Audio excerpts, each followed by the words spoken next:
हम सबको पता है इस वक्त हमारे देश में सबसे बड़ा मुद्दा जो चल रहा है वो है एसएससी मिसमैनेजमेंट। पर आखिर इसके पीछे असली कल्प्रिट कौन है जिसने 30 लाख बच्चों का फ्यूचर दांव पे लगा दिया, उनकी मेहनत दांव पे लगा दी, उनकी सालों की प्रिपरेशन दांव पे लगा दी, उनका ट्रैवल टाइम, पैसा, उनका एग्जॉशन, उनका टेंशन, उनका सब कुछ दांव पे लगा दिया।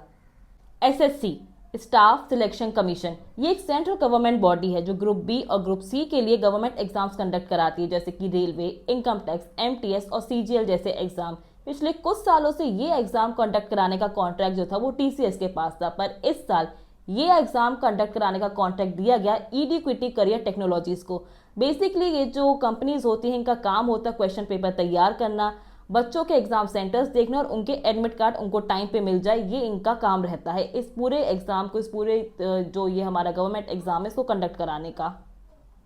ईडीक्विटी कंपनी का ट्रैक रिकॉर्ड पहले भी काफी खराब रहा है, जैसे कि यूपीएससी एग्जाम्स के दौरान tech failure and UPSC scams और ऐसी काफी सारी चीजों के कारण इस कंपनी को क्रिटिसिज्म हमेशा मिलता ही रहा। जैसे कि इस बार के एग्जाम्स में भी हुआ, काफी सारी जगहों पर, काफी सारे लोकेशंस पर, एग्जाम सेंटर्स पे या तो माउस नहीं चल रहे थे, या तो स्क्रीन ठीक से दिखाई नहीं दे रही थी, या तो स्क्रीन पे जो क्वेश्चन आ रहा था वो ठीक से समझ में नहीं आ रहा था मैक्सिमम पार्टिसिपेंट्स और कैंडिडेट्स को, और कहीं कहीं भी तो बायोमेट्रिक ही फेल हो गए थे।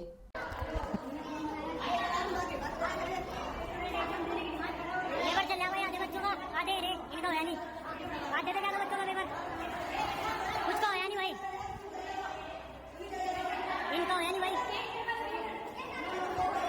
सबका पेपर। मैक्सिमम बच्चों को एडमिट कार्ड एग्जाम के 2 दिन पहले मिले हैं, जबकि कायदे से एडमिट कार्ड जो होता है वो आपके एग्जाम के 7 दिन पहले नहीं तो 5 दिन पहले तो आ ही जाता है, पर मैक्सिमम बच्चों को उनके एडमिट कार्ड एग्जाम के 2 दिन पहले मिले। आप सोचिए अगर कोई चंडीगढ़ में रहता है या कोई इंदौर में रहता है और उसका सेंटर दिल्ली है, तो वो 2 दिन के अंदर कैसे ट्रेन या बस करके वहां सेंटर तक पहुंचेगा? तो ऐसे में तो वो इंसान थक जाएगा, और जब वो थक जाएगा तो अपने वो एग्जाम पे कैसे कॉन्सेंट्रेट कर पाएगा।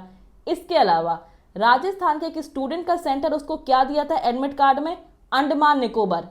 ये कितनी बड़ी गलती कर रहे हैं, इनको समझ में नहीं आ रहा है। इन लोगों ने एक एग्जाम को, एक सेंट्रल गवर्नमेंट एग्जाम को मजाक बना के रख दिया है कि आप एडमिट कार्ड में सेंटर की जगह अंडमान निकोबार लिख के दे रहे हैं। इसके अलावा आखिरी मिनट पे सेंटर चेंज करना, जस्ट एग्जाम के 10 मिनट पहले आप सेंटर अपडेट कर रहे हो।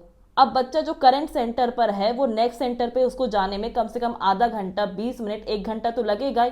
तो ये क्या खेल चल रहा है एसएससी एग्जाम के साथ में, बच्चों के फ्यूचर के साथ में, उनकी मेहनत के साथ में?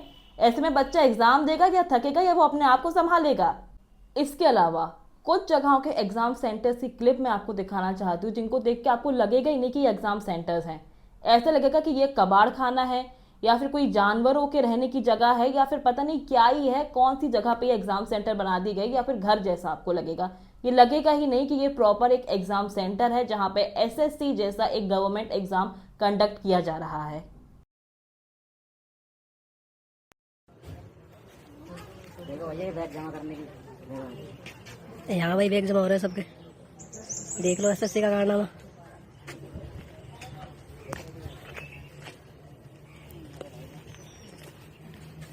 हम सबको पता है इस एसएससी कंडक्ट को लेकर सारे स्टूडेंट्स ने मिलकर एक पीसफुल प्रोटेस्ट किया है दिल्ली में, और उस प्रोटेस्ट के दौरान भी पुलिस ने इतनी बेसलूकी की है उन बच्चों के साथ में। एक स्टूडेंट को पुलिस ने जोर से सर में यहाँ डंडा मारा है, वो बच्चा बेचारा लेटा हुआ है, पता नहीं उस बच्चे की हालत कैसी होगी। अभी वो बेचारा एग्जाम देने आया था, ना कि यहाँ पे पुलिस की मार खाने। और जब उस प्रोटेस्ट में उन बच्चों को पढ़ाने वाले टीचर्स उनका साथ देने के लिए वहां पर आए, तो पुलिस ने क्या किया, उन टीचर्स को भी हिरासत में ले लिया, उन्हें भी डंडे मारे और बस में बिठाकर उन्हें पुलिस स्टेशन लेके चली गई। जब किसी वेंडर कंपनी का past record full of scam, full of failure से भरा हुआ हो, वो भी यूपीएससी जैसे बड़े एग्जाम्स में, तो क्या गवर्नमेंट की जिम्मेदारी नहीं बनती है ऐसी वेंडर कंपनीज की कैपेबिलिटी और रिलायबिलिटी चेक करने की? जब गलती वेंडर्स की है तो स्टूडेंट्स क्यों सफर करें?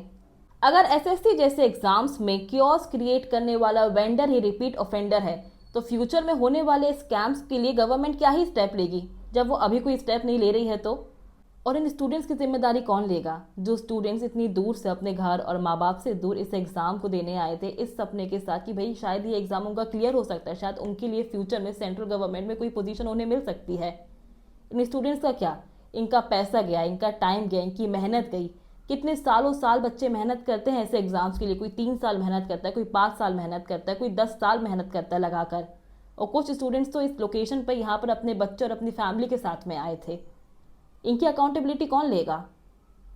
अपना ऑनेस्ट ओपिनियन इस पूरे वेंडर मिसमैनेजमेंट और एसएससी एग्जाम कंडक्ट को लेके मुझे कमेंट में ज़रूर बताइएगा। Thank you so much.